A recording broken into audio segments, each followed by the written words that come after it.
So Alice McDermott. Alice McDermott hardly needs an introduction. If you name any of literature's most prestigious awards, she's either won it as she did the National Book Award, or she's been a finalist for it, in some cases multiple times, like the Pulitzer Prize.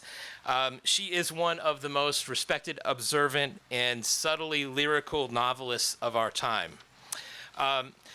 Aside from her remarkable writing career, I cannot overstate Alice's importance to our festival. As you may realize, this is kind of a milestone anniversary for us. It's our 15th annual Gaithersburg Book Festival. What many people may or may not remember is that Alice spoke at our very first festival in 2010, and she did not even have a book out at the time. It was between her novels After This and Someone. She really just came to our festival to support what we were doing, which is that deserves a round of applause. That's a beautiful thing. And I want to say, as the founder of the festival and someone who works with a lot of people who've worked on the festival to this day from back in 2009 and 2010, you plant seeds in the ground and you hope that the conditions are going to be right for them to grow. Alice was the first major author to sign on to speak at the Gaithersburg Book Festival. Once she was on board, it emboldened other authors to join us here as well. And here we are 15 years later, having brought hundreds of the world's best writers to our community. And all this to say is that Alice was kind of like our sunshine. And I use the sunshine metaphor. I like it better than fertilizer because it's more flattering to her. This year, as opposed to 2010, Alice does have a book to present. It's a spectacular one. We're talking about Absolution, her 9th novel. It was named a Best Book of the Year by Time, Esquire, the Los Angeles Times, NPR, Oprah Daily, Vogue, and I shortened the list. There are many others.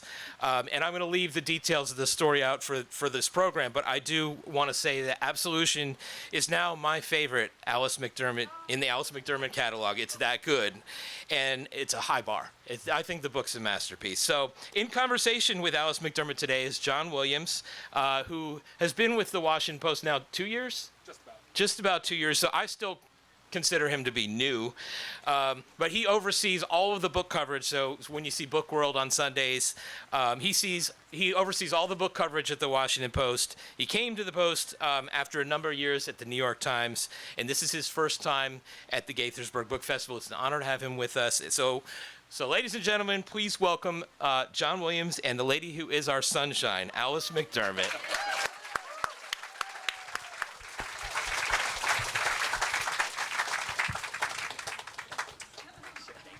Well, that was quite nice. I'm glad you did all the award stuff. I had the whole list. It's going to eat about 20 minutes of our time. So we'll get past that. I think At Weddings and Wakes should have won the Pulitzer. Oh. That's a favorite of mine, among other favorites of yours.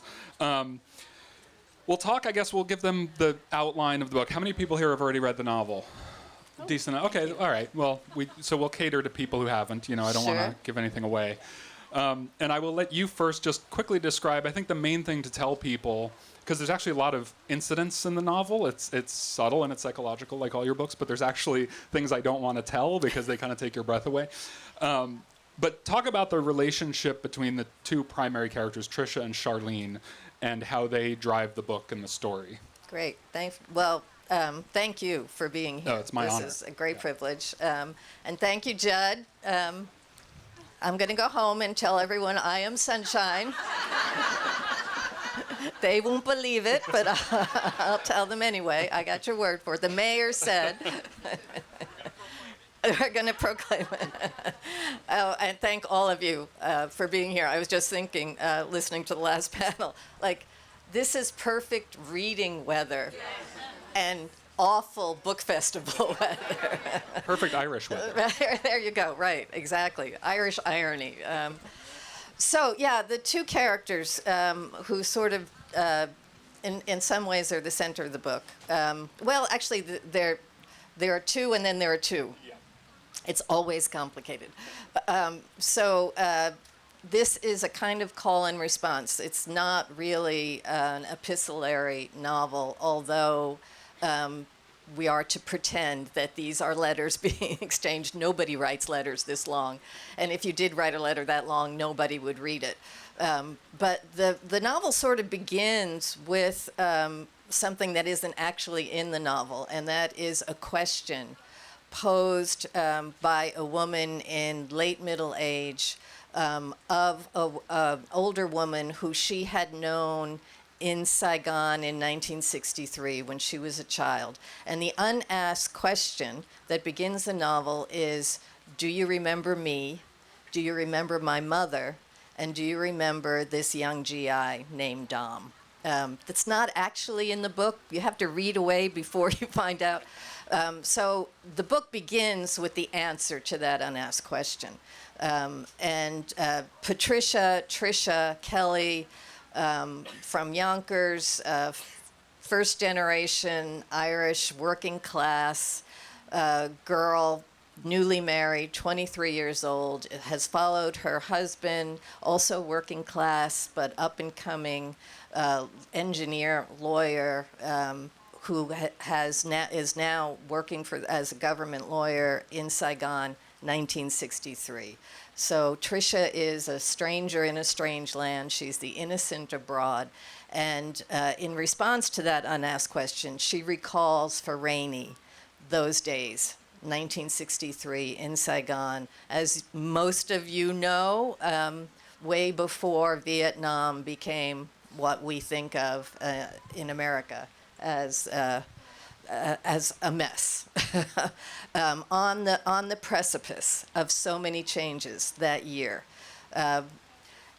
In Saigon in 1963, as Tricia begins to answer this unasked question, she introduces to Rainey her own mother, Charlene.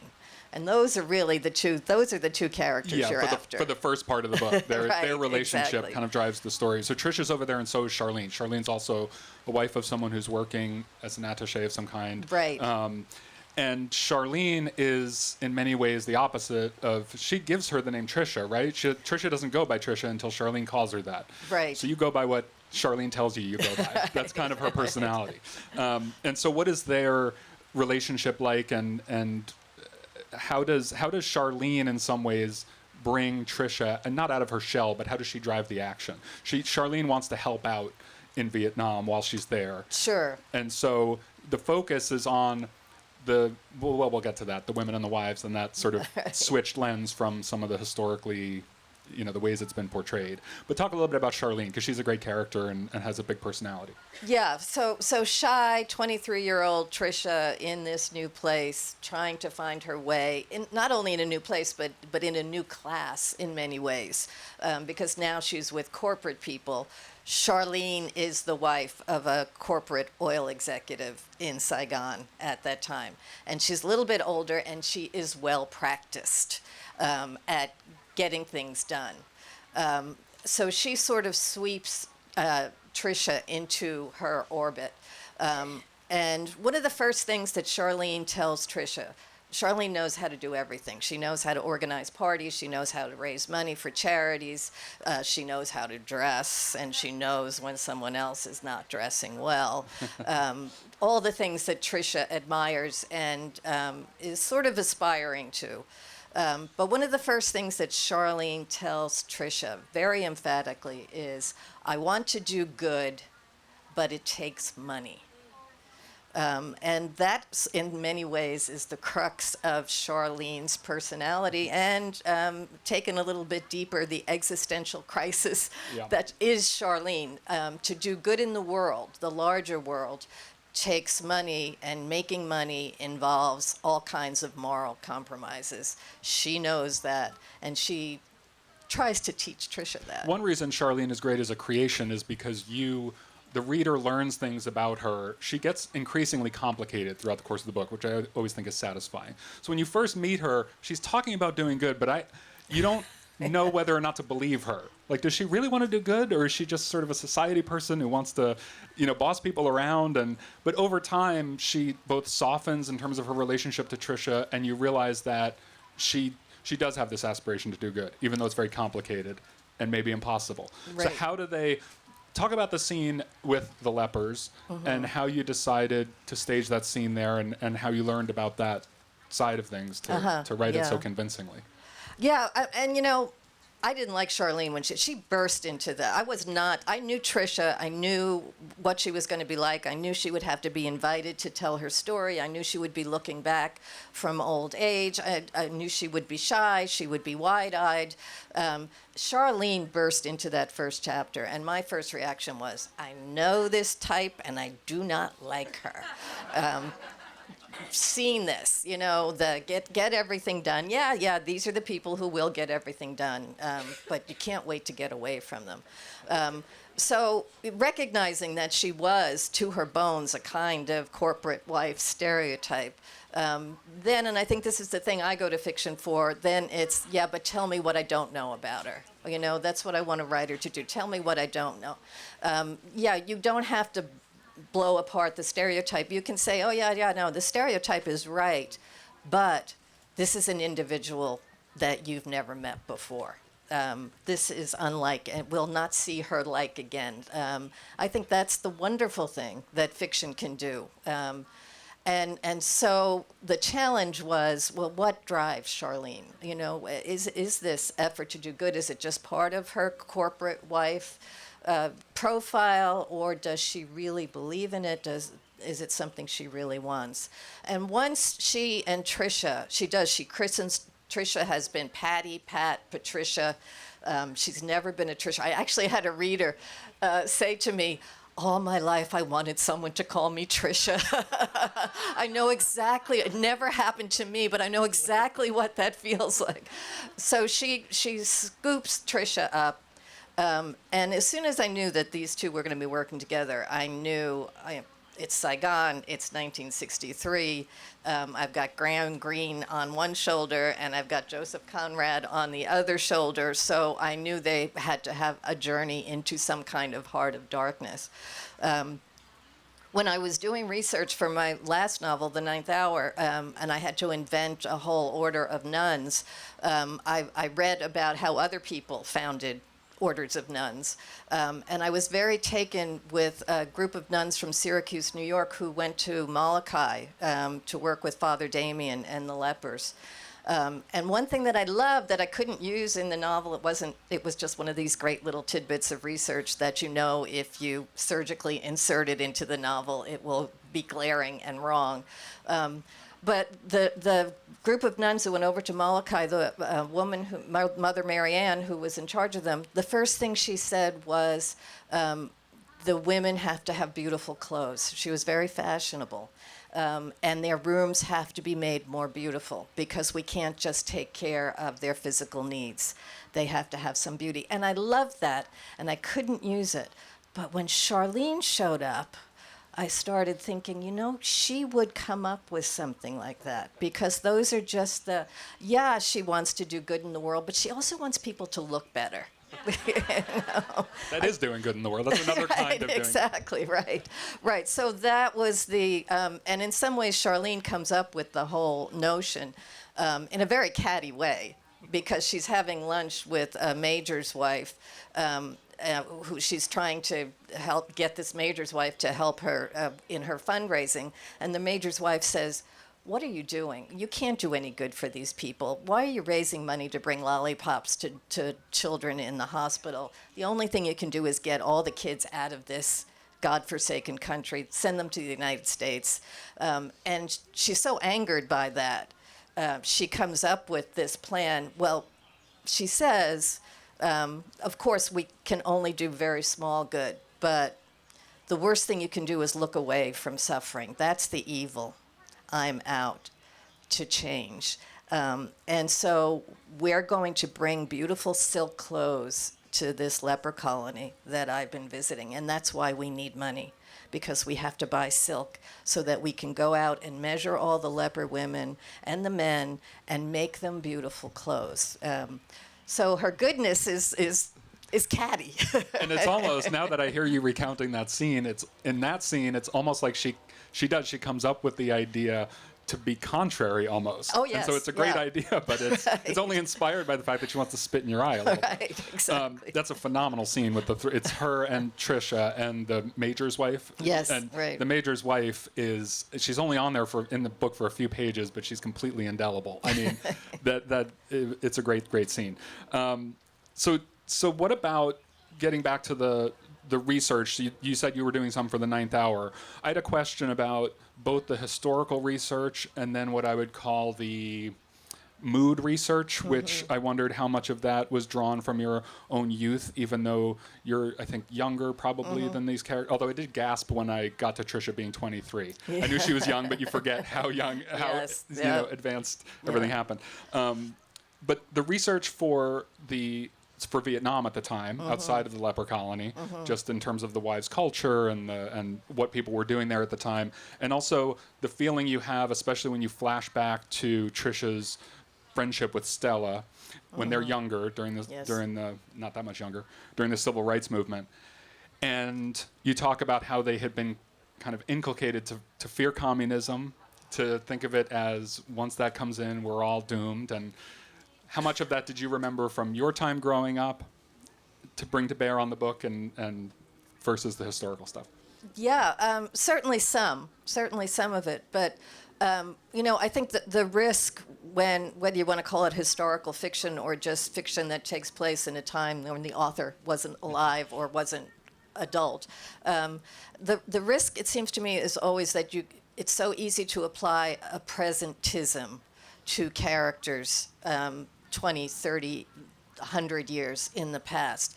The kind of arrogance that I think we all fall into of, well, if I had lived then, I wouldn't have used those words. If I had lived then, I would have understood this was wrong.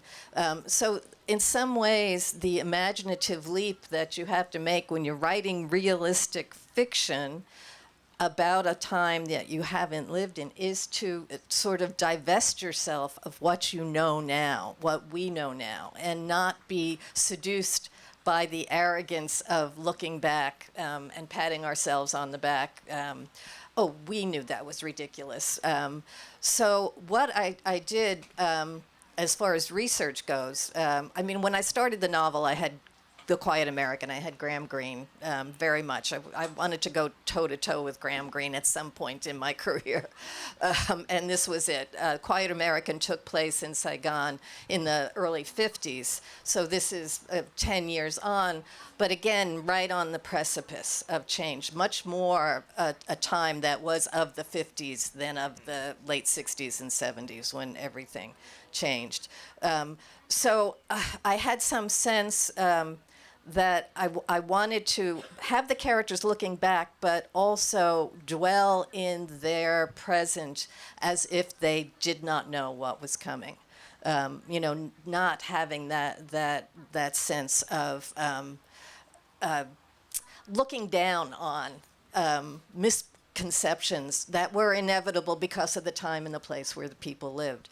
And that was really hard for me, being a child of the 60s and the 70s. And the Vietnam War is we got that. We understand what a mess that was. We know all the missteps.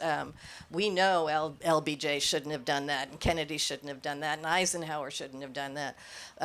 So in some ways, I had to divest myself of that and then go back and read from the times, the people who truly believed that this was the right thing to do. And of course, Catholicism quickly fills in because, yes, there was a sense that communism was a real threat to our way of life, and there were many intelligent and faithful people who wanted to do good who believed that. And so I wanted to understand their belief, again, without the arrogance of, yeah, but you were wrong. Right. And also setting it away from, you've talked very eloquently about how you wanted to counter, in Greene's novel, there are some fairly cartoonish portraits of women, I think exclusively, pretty much. Yes. And one of your epigraphs is, I think, that the last sentence of the famous last sentence of The Quiet American, but how I wished there existed someone to whom I could say that I was sorry. and you admire that novel a lot, and you've taught it, so it's not just that you wanted to rip it down. But in looking at the women in this charity work they're doing, it's an entirely other moral stage that is sort of adjacent to the one that we're used to reading about with the war, and you're asking a lot of the same moral questions, but in this slightly different spotlight. Is that part of what interested you? Yes, very much so, and also the ongoing moral question. Again, I think that sense of we figured out, we know everything we did wrong in Vietnam. Right. We're not going to do that again, except we are, but just in different places. But again, that certainty, the historical, political certainty, doesn't quite address the very notion of how do you do good in the world then.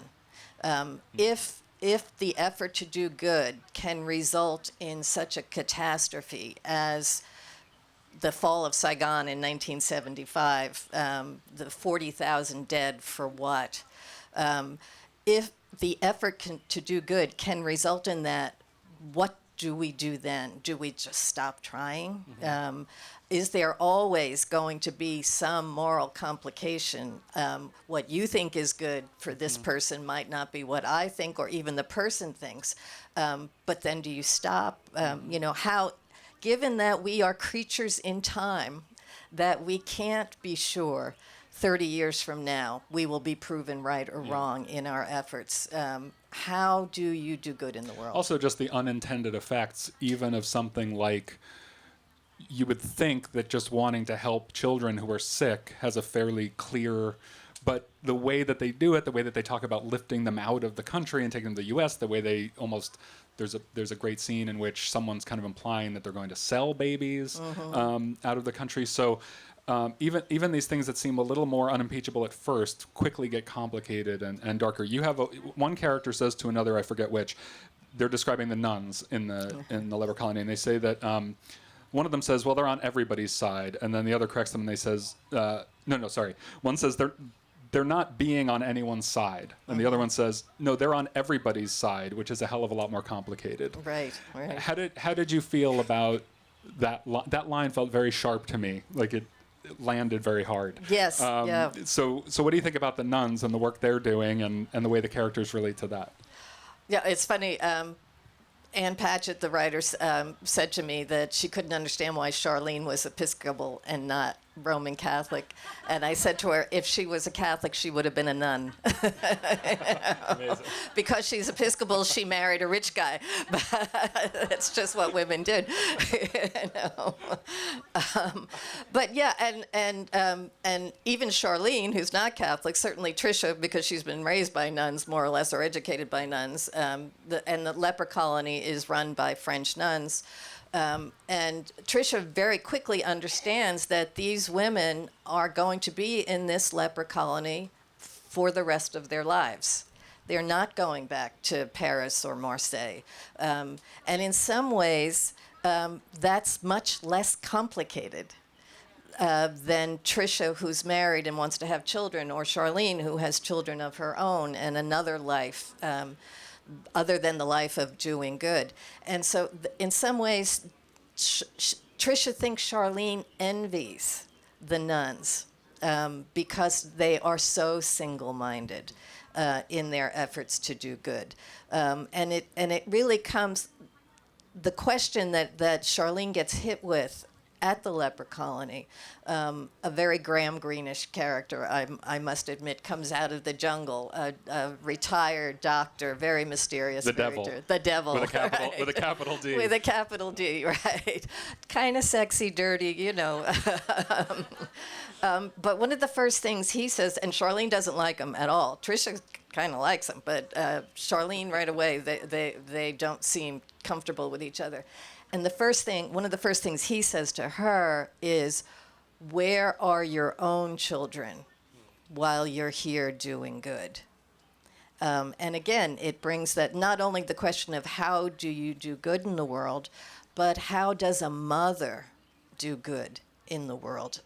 That whole question, do you go out, put yourself at risk to save anonymous orphans, Or do you circle the wagons around the people who need you more than any others, your family, your children? And is that an equal good to repairing the world, which is the Jewish midrash? Yeah, I was getting to this dichotomy, the repair the world, the Jewish midrash versus mend yourself. Yes. The Buddhist idea of mending yourself. And the characters a couple times throughout the book bring up those ideas, and much to your credit, you don't resolve them. But it's obviously a question that interests you very deeply. Very much so, And yeah. personally, I'm sure you don't have the answer either, but you work through it in the work. Yeah, and I do think it's very female. You know, I'm sure General Westmoreland, for instance, was never asked while he was bombing the hell out of Vietnam, and who's taking care of your kids while you're doing this? But women will have that question, and it is a valid question. I don't think it's a question that should be dismissed because men don't get asked it first. Right. Maybe men should get asked it occasionally. Yes, versus, there you go. yeah, Right. Right. Meet somewhere in the middle. We should all be asked, right? And it is that question of, you know, what can you do?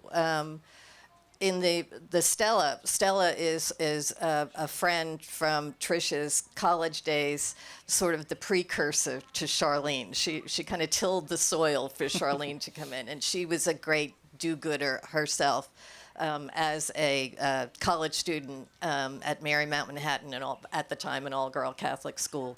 And Stella wants to go down to Birmingham during the civil rights summer, and she brings Trisha along. They stop in Charlottesville and to spend the night with Stella's aunt and uncle, which is where she learns about repair the world. But when the aunt finds out that Trisha is the only child of a widowed father, the aunt says, "You can't go. You don't have the right to put yourself at risk when there is just one other person who considers you the most essential person in his life." You know, and I had a wonderful letter from email from a reader whose father was the only son of a widowed mother in Staten Island in the mid-'60s, and he was drafted and was not supposed to be sent into a combat zone because the military had that rule, which is sort of very humane and Surprisingly humane. Surprisingly humane. But this poor guy trained with his unit and then ended up in Saigon, and as soon as he got there, his CO said, "No, this is wrong. I'm going to get you out." It took about a week, and they plucked him out, and they sent him over to Hawaii, where his whole tour of duty took place. But his son, who wrote to me, said, "My father just passed away a couple of months ago, and he carried the guilt of that for the rest of his life, that he left." This was about 66 or 67, a terrible time to be a GI in Vietnam, that he got out and they had to stay. And he felt so, even though there was this humane gesture on the part of the military, and the irony of saying, no, we don't want to put you in harm's way because you're the only child of a widowed mother. But you've got lots of brothers and sisters. Go ahead. We can get rid of you. It's complicated. Yeah. I want to talk a little, I want to save there's so many great set pieces in the novel that you're reminding me of as we talk about it, but, and then there are a couple of really dramatic moments that I don't want to get into. So I want to broaden a little bit and talk to you about Catholicism in your work, and also maybe more specifically, there were a couple of lines in this book about prayer that really struck me. Mm-hmm. One was, one of the characters describes the self-obliterating effect of prayer, and the other talks about preparing to pray when they think something really bad is about to happen, when they're out with Dom in the jungle. She says, "How else do you prepare for what you can't control than to pray?"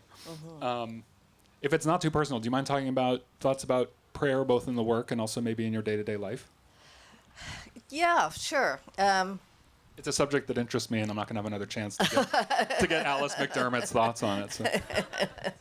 Well, actually, I've just been reading Iris Murdoch. I worship Iris Murdoch. Yeah, well, she uses that phrase "unselfing" in her philosophy. Yeah. You know, that nature and art gives us opportunity to unself, she has just a wonderful example of, she's full of troubled and her mind is troubled, and then she glancing out the window and she sees a bird building a nest, and for a few minutes she's lost herself. She's unselfed.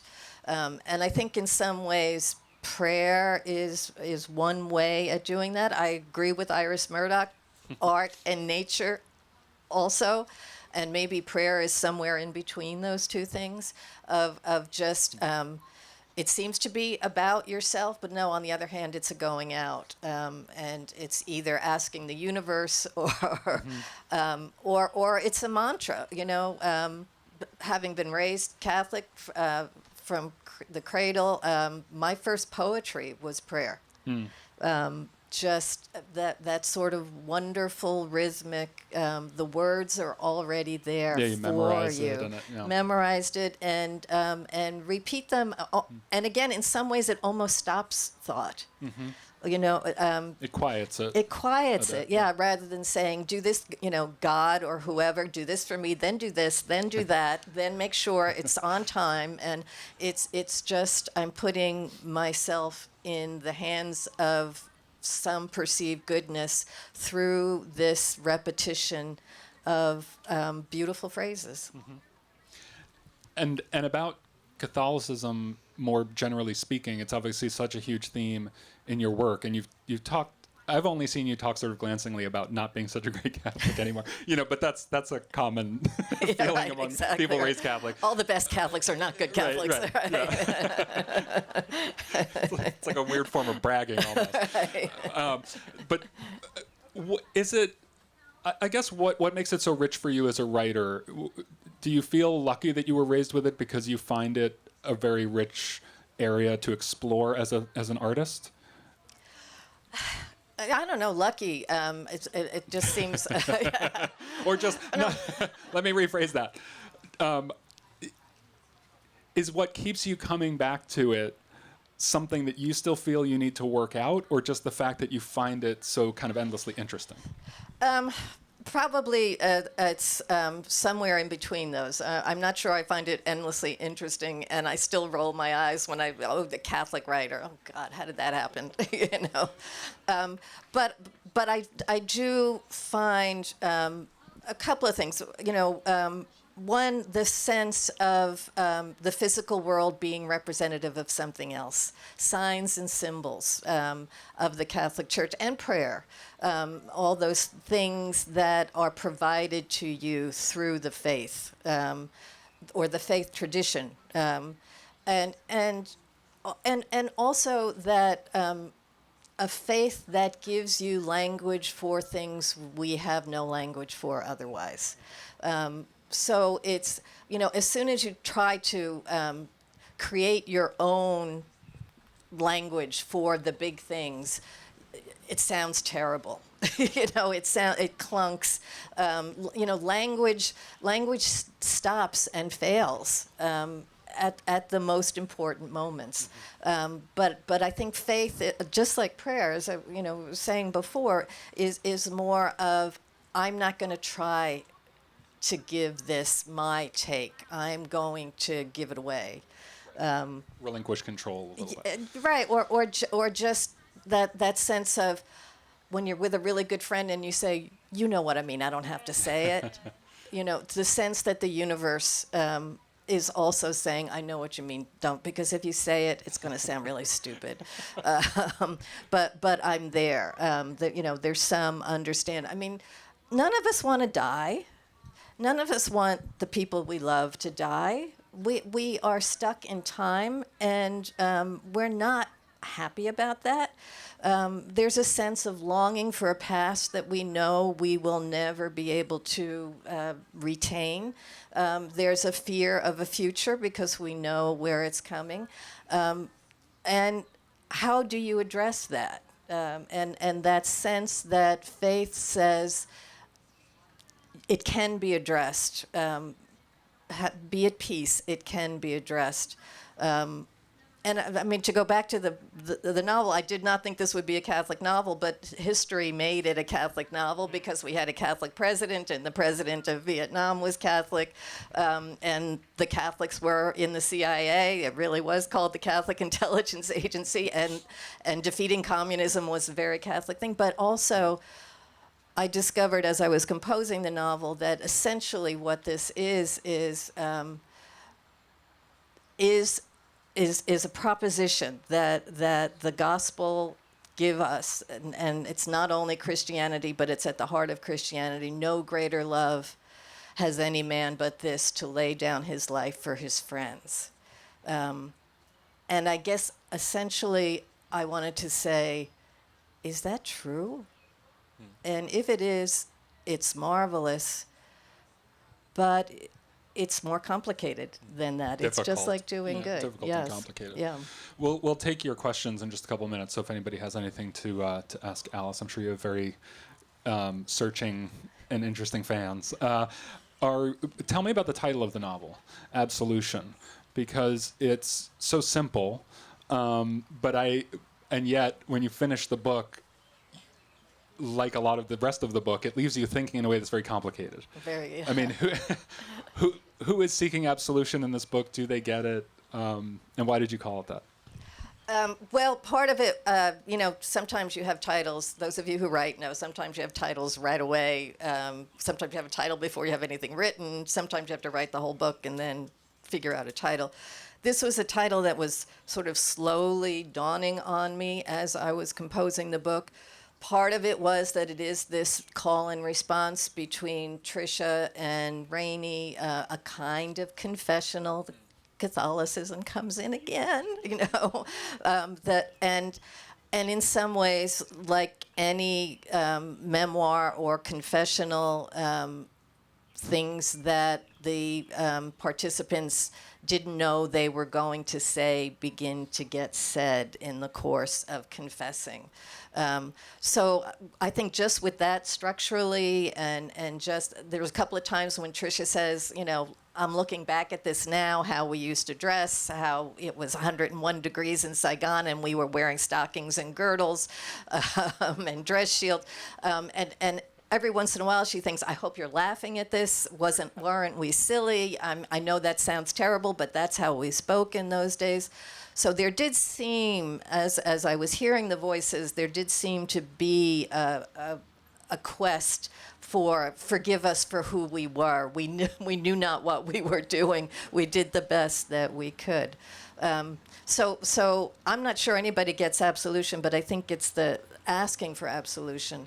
But when I was just finishing the novel and I was sort of saying, I think that's the title, I had dinner with Monsignor from the Queen's Diocese in New York, a wonderful, brilliant guy who studied literature at Columbia in his 90s, and he asked me what the title of the new book was, and I said, well, I think I'm going to call it Absolution, thinking, here's a parish priest. And he looked at me and said, that's a terrible title. And I didn't really have any others, so it kind of took my breath away. He said, forgive me. right. And he said, well, it's terrible because nobody understands it. And he said, I blame the Catholic Church for it. You just go into this box and somebody makes a cross, and then whatever you did is erased, and we forget about it. I'm thinking we've got a former president who might appreciate such a box. He might be in there for a while. Right, exactly, right. It's just, get out of jail free card. And Monsignor George said that's not it at all. It's much more complicated than that. And he talked about the words of reconciliation in the church. I grant you pardon and peace. It's actually the words of the sacrament, which is sort of beautiful. But then he said that the closest that you can come to an accurate translation of the meaning of the word absolution is to set free. And he pointed out that to set free must always involve two actors. It is the one who is set free, but also the one who sets free. It's not something that you can do by yourself. In the church, God is the other actor, but in life, And in some ways it's very intimate. And by that time, I recognized that the novel was full of twinning. There are literal twins. Every character has an equal and opposite. There's Charlene and Trisha. There's Trisha and Rainey. There's Dom and the doctor. There's good doctor and I was recognizing this, and I was just sort of holding my breath as I was composing that. At some point, it would make sense to me why there was this refrain of twinning, and as soon as Monsignor George said that, I said, "That's it," because it always takes two. It's a very, very human interaction and not solitary. So I told him, "You just convinced me." Yeah, I was going to say. He kind of shot himself in the foot there. Questions from the audience? In several places in the book, you refer to culling, even that the letters that Charlene wrote are no longer there. But I was wondering if you could comment about kind of to what extent do you see culling as part of, as an integral part of the action of this book, but also in life. I mean, writing involves culling, right? And brain development at various times in our life. It consists of pruning rather than growing networks. Yes, yeah. Thank you. That's a wonderful observation, but very true. And I think it's essential to memory. We don't remember everything, and things we remember at one point we might not remember at another. And in many ways, this back and forth and these dueling letters / memoirs is a sorting through. It's a sorting through of who I was at that time, what I recall, what you recall for me. By telling me this, then I recall that. So memory has always been fascinating to me because I think it makes a novelist out of all of us in many ways. When you recall something, when you recall it through time, and certainly that's exactly the writer's duty. You can't put everything in, and so yeah, it's sorting through, it's revising and revisiting to look at something in one way. And I hope I'm not giving anything away, but there's a small detail that Rainey mentions in her response to Trisha, going through, as you say, she's going through her mother's things after her mother has died. And she said, and there are all these photographs back from that time, or Christmas letters from people my mother knew back in Saigon, and she's listing them. And in one of them, she mentions a baby with a port wine stain in the arms of an American couple, and she offers that as part of a litany of these photographs. But for Trisha, it becomes the reason the third letter gets written. The third letter is a doozy. Anybody else? The gentleman in the hat here. Thank you so much for the book and for being here. Thank you. As a Catholic schoolboy of your vintage, of course, I went back and fact-checked all your references. And you're incredibly good. I thought I'd catch you out on the napalm in 1963 in Saigon. No. COs, Conchis, as we call them. No, they were there too. Right. Let me ask you about this. Going out to the leprosarium, Dr. Walty is talking with Dom and Rainey, and Charlene and Trisha about a Vietnamese poet who is dying of leprosy. Yes. And they really wish he'd been translated at least into French, but it didn't happen. I wondered, is that a real guy, that poet? Is that somebody we could find out about? Yes. Cool. Yes, and not translated as far as I know, but and actually I only heard about him through channels of Vietnam vets who had been there. but yeah, his work is not available, but he did die of leprosy in Vietnam. I think what happened was his work really just became incoherent. So because it's incoherent, it's untranslatable. I have another one? Yep, just come with the mic. But it leads to a conversation about Job, and that's what I needed.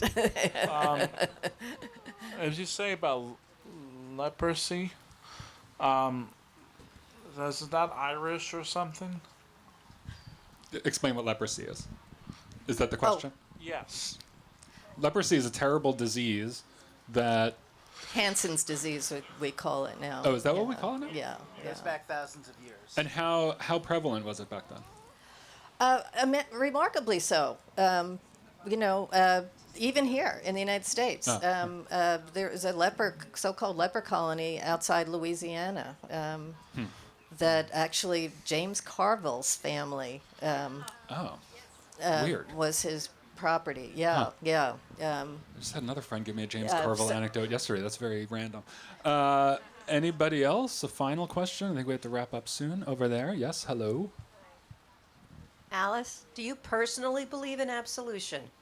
I asked that as another Catholic girl. It's a good one. I believe in the value of seeking it. It remains to be seen if it will be granted. We'll do one more and then and then we'll wrap up. I just wanted to thank you for writing this book. I'm about halfway through, and just the scenes I just read a couple hours ago, just so masterful. And just as an aside, I'm not Catholic, but I used to belong to a Catholic book club. And I read some amazing works, and this would surely be one of them. Oh, thank you. That's very... And I raised my hand because I'm my wife's assistant. You did a fantastic job there. Well done, well done. A helpmeet. I want to thank everybody for coming out in the rain. It's a real pleasure to be at this festival for the first time. I would have done anything they asked me to, and when they said, do you want to talk to Alice McDermott? I said, well, that raises the stakes a little. And yes, please. Alice is brilliant, and I've been an admirer of her for a long time, and so thrilled to meet her and to be here, and thank you all for coming out.